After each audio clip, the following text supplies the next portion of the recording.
then, now, forever, your main man. Today, Barbarian Horde, we're going to talk about how to start your Dungeons & Dragons game. That's probably the most important bit of advice you can get as a young game master, because you have to start the game. That is, it's impossible to have a game, any type of game, without starting it. I suppose other than a theoretical game, which I suppose even that you theoretically have to start, right? So you got to understand what you have to do. And there's a term as a writer that writers like to use: hook. You got to hook them right there in the first sentence, and definitely by the first paragraph, but probably in the first sentence, right off the bat, you have to hook them. You have to and pull them in with you. Let them drink in the creative wells of your imagination. Calm them down, relax them, get them to trust you, get them to buy in, get them to believe in the illusion. That's what you have to do as a dungeon master, as a flame tender, as a keeper, as a storyteller, as what you wish it to be, whatever you're talking about. So that's really important. And you go, well, okay, so how do we do this? Now, there are terms in the industry, and I know there's going to be somebody new now or 1,000 years in the future hearing the voice of your main man and saying, oh, the gospel of RPG is here at last. Long last on my ears from 1,000 years, an epoch past in the past, and now at last. So you're going to want to understand what these terms mean. So let me define them real quick for the two people that watch this video that don't understand what I'm talking about. So railroading is something that, I guess the easiest way to explain it is almost like reading a book, running a game. I've seen very bad game masters who at least have done a lot of preparation. They've created something. Sometimes they like to continue to run the same things, right? Because they've written this stuff, and it goes here, and you can't go around. You can't do anything else with it. If you give them a block here, all right, here's your block, right? And you can interact with it. But if you can't really interact with it, if the choice is merely sort of an illusion, if you can't really do anything, if you press against it and you can't move it, it's not too flimsy, it's too hard. Like, nothing is moving. No matter what you do, nothing can really be changed, nothing can really be happened. You can't really deal this guy out when it's not his turn to get dealt with. You can't really do this, you can't really do that.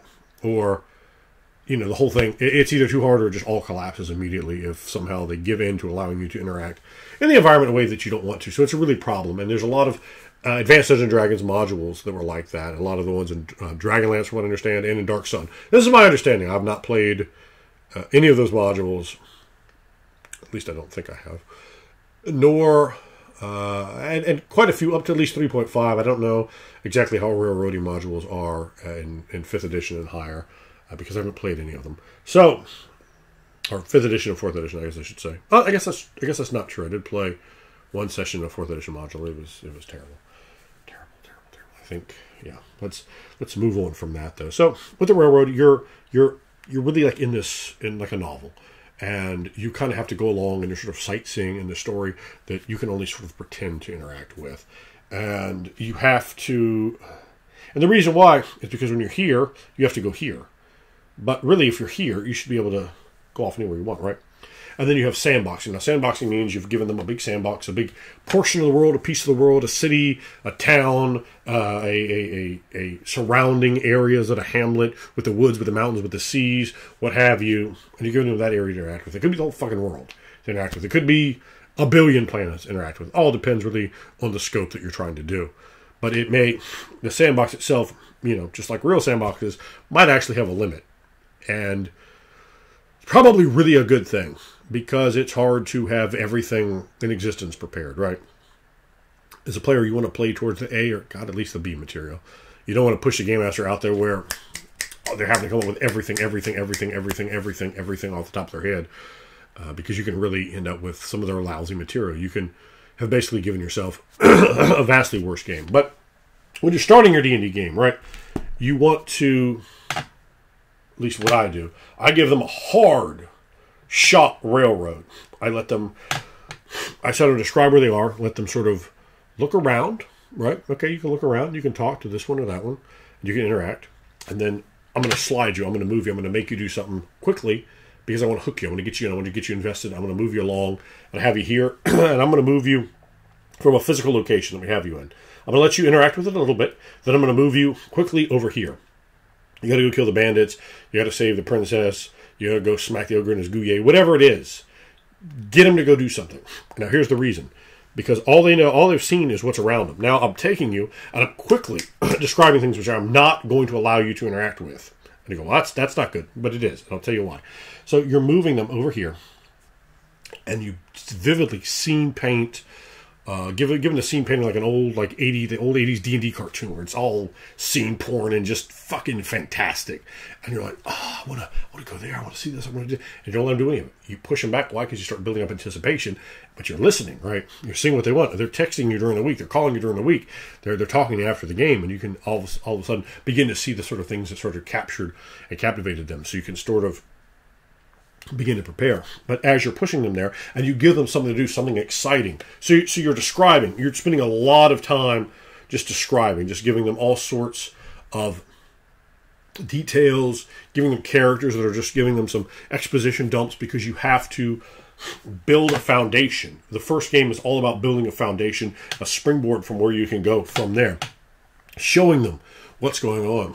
Okay, we have a river over here. We have a forest over here. We have, this tribe of ogres over here, but we also have this tribe of goblins, and there are definitely trolls over there. You keep hearing it. You're hearing these stories, these legends that people are telling around the campfire. You give them a little, and then you introduce several NPCs.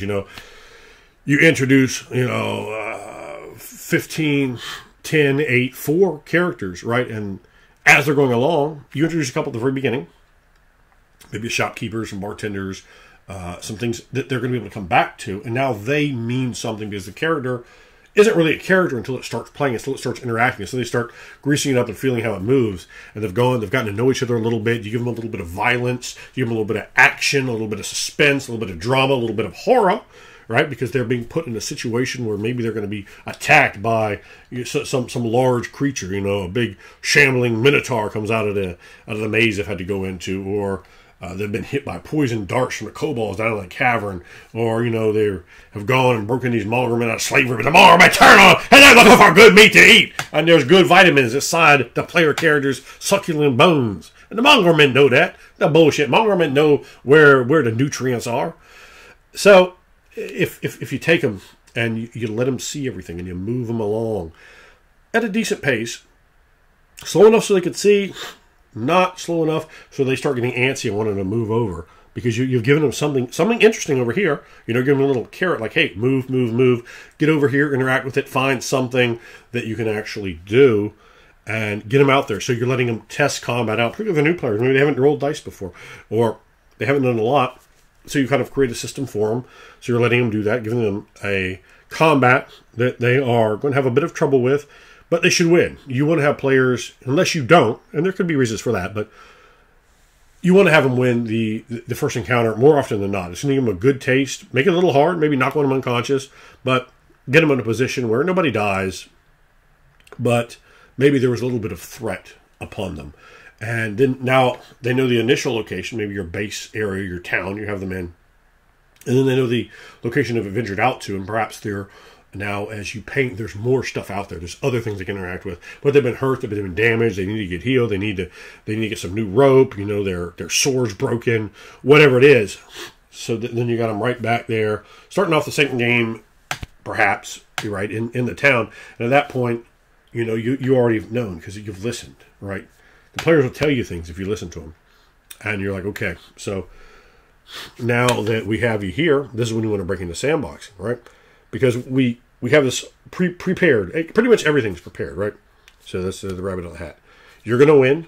You might get beat up a little bit. You're going to fight these monsters. You're going to go over here. You're going to see the town a little bit, and you're going to see at least one direction the surrounding terrain. We want to get that across because we can start building off that. Now you've gotten back there, and now you've kind of said, oh, I really want to go to this mountain. Oh, I heard this legend about some gold over here, and they've interacted with people, maybe at a mining camp or at a lumber camp, or, people just camping. Who knows who it could be, Did they cover a map from the bandits that they defeated?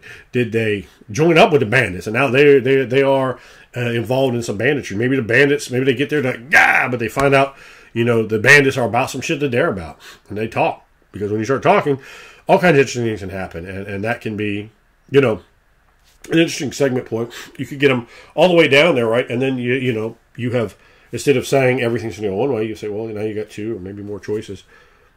You put them in a position. It's like, okay, do they fight the bandits? Do they kill the bandits? Do they try to arrest the bandits? Or are they like, we get to tag up with these bandits, because these bandits are doing some stuff that we're about? And it depends. It could be, maybe the bandits want to do some bad stuff that the players like, or maybe the bandits have a reason that the players can really get with, that they are bandits, why they're bandits, why they're trying to come against this kick-ass duke, or why they're trying to impose their will upon the constable. Maybe they get out there and they find out, one of the lead bandits is one of the character's cousin, like his first cousin, or his brother. Hell, maybe their damn mama's out there with a bowling pin. Like, what's good? You see what I'm talking about? It could be really anything that you conjure up. But really what I want you to take across from that, and try this out in your game when you're running it, is just shove them out the door, prepare everything along the way, and get them to walk from point A to point B, and have something at point B for them to do, something that's going to come across really cool, and get it jump started. And give them some kind of incentive afterwards. Maybe you let them get a map to somewhere, or a certain magic item, or some old book of spells, or some information about something that's going to go on later in the campaign. They get the book of horrendous demon secrets by some demons, written by various demons A through B. You see what I'm talking about? And they have that. Or they find out, that someone plans to slaughter the unicorn, or capture the princess, or that maybe the priest Lathander is actually a vampire, or there's a rumor, and all these things could be true or not be true, but it gives them something to go with. But particularly at that situation, if you give them something that doesn't necessarily have to be done right now, or they might not even be strong, like, hey, wait a second, no way we can do this, but they have it there, so they're like, okay, let's try to figure things out, and then maybe we can use this, and then you just start with a wash on them, and just here's something. One thing I really like to do is get in there and really start developing my characters, my NPCs, so they can get in there and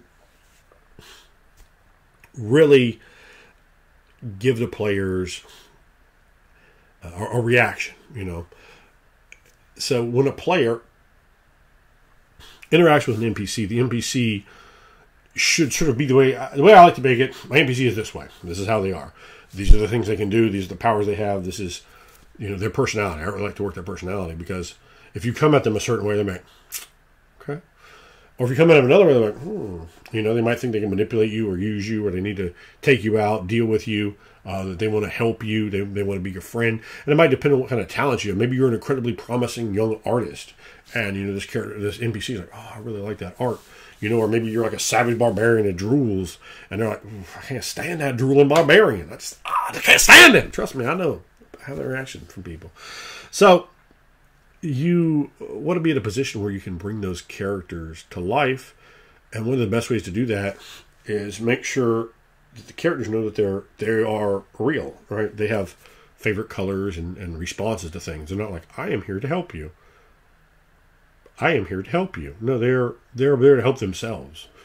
They're there to do what they want to do. And if your goals maybe align to theirs, you might find a patron. You might find someone who's interested in you. You might find someone who's going to help you. And something can be very interesting is if you introduce 10 characters to them, the party may have wildly different views on all 10 of them. Some players to the point that they can't stand them, others to the point that they really like them. Or that NPC may really dislike certain characters. They may do something. One of the key NPCs in the game, one of the players did something that's real offensive to her. And she points that out. And that character has a bad relationship and is barely tolerated at best, if he's tolerated at all, while other characters enjoy far better relationships with that character because of the way that they have composed this, because of the way that they have acted, because of the usefulness that they have. So you really want to take that into account. You don't want to just hand wave. Well, however you act, the NPCs are cool. That's garbage, because you have to validate the actions of your players. So after we've hit that hard railroad, we really want to give them that kind of loose sandbox to let them, okay, the ball's in your court. What do you want to do? But you want to give them stuff. You want to give them stuff to do. And you want to have your own like. What I do after I bring them back there, it's like, okay, ball's in your court. What do you want to do? And they're like, okay, and then bam, like a meteor swarm of stuff just hits them. All this stuff starts going on. As they start to show they have some value, eyes are upon them. Plot lines start unfolding. I start taking that background information. I start weaving it into. I start introducing all these different characters. I bring up that man Gustav from the trading post, or you can bring up any number of people, and they could potentially be allies or enemies, and we start to build that tapestry of the game as we go along. So I think if you take that bit of information and really try it out in your game, I think it'll work well for you. It's worked really well for me. I always get really, really, really nice compliments when I'm running a game for people. So I think I know what I'm talking about, and I think if you take this, you take it home, you try it out, hit me in the comments, let me know what you're thinking. Barbarian Horde!